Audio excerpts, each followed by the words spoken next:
សួស្តីអ្នកទាំងអស់គ្នាស្វាគមន៍មកកាន់ថ្នាក់ភាសាកូរ៉េដដែលអញ្ចឹងថ្ងៃនេះគឺយើងនឹងនិយាយអំពីប្រវត្តិរបស់ភាសាកូរ៉េអញ្ចឹងជាធម្មតាមុននឹងយើងរៀនភាសាអីមួយគឺយើងត្រូវដឹងពីប្រវត្តិរបស់ភាសានោះកាន់តែច្រើនគឺកាន់តែល្អអូខេហើយចំពោះប្រវត្តិភាសាកូរ៉េនេះផងដែរគឺខ្លីដែរទេសម្រាប់គឺយើងទាំងអស់គ្នាអញ្ចឹងលោកគ្រូនឹងអឺបញ្យល់យើងខ្លះដែរទៅទូនប្រវត្តិនៅក្នុងភាសាកូរ៉េ ចឹងភាសាកូរ៉េដែលគេតែងតែស្គាល់និងហៅថាហ៊ុនមីនឆងអ៊ឹមឬក៏ហាន់ហាន់ខឺ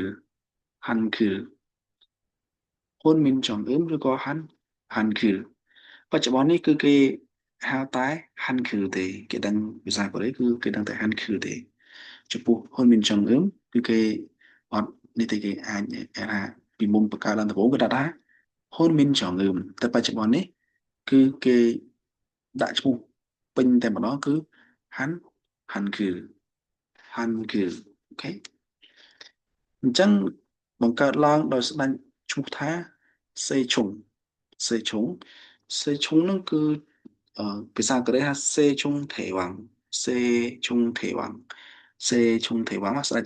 សេឈុងអញ្ចឹងស្ដេចសេឈុងគឺក្នុងសម័យជូសនសម័យជូសននៅក្នុងប្រទេសកូរ៉េនិងអ្នកប្រាជ្ញ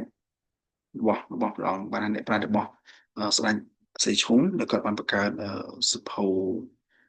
មានអ្នកបង្កើតភាសាកូរ៉េនេះកើតឡើងមក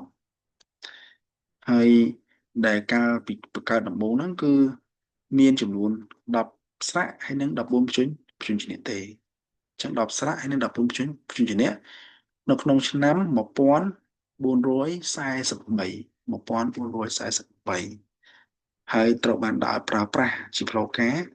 ក្នុងឆ្នាំ1446 1446នេះគឺភាសាកូរ៉េត្រូវបានដាក់ប្រើប្រាស់ជាផ្លូវការអញ្ចឹងបើតាមមើលទៅភាសាកូរ៉េគឺទើបតែបង្កើតឡើងថ្មីថ្មីដែរទេអូខេបច្ចុប្បន្នមាន19ជនជាតិហើយក្នុងនោះផងដែរមានជនជាតិធម្មតាចំនួន14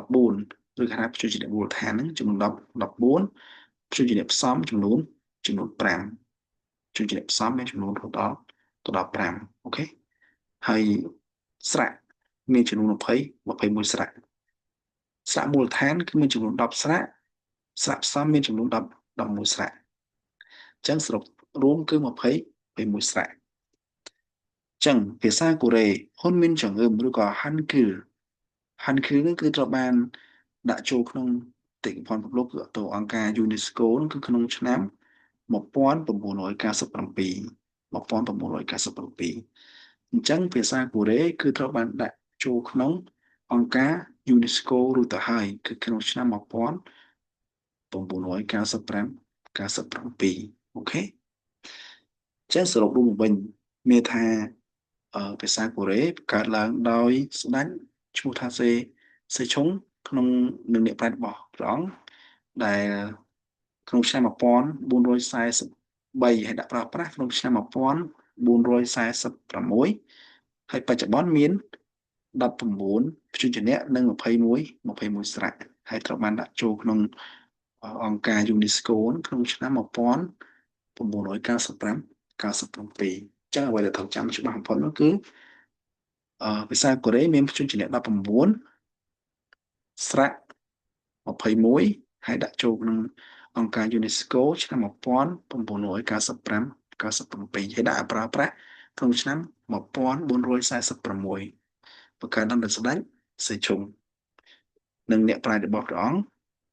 ខេអញ្ចឹងថ្ងៃនេះមានតែប៉ុណ្្នឹងហើយអរគុណសម្រាប់ការមើលវីដេអូរបស់បងប្អូនទាំងអស់គ្នាសុខសប្បាយទាំងអស់គ្នាបាយបាយ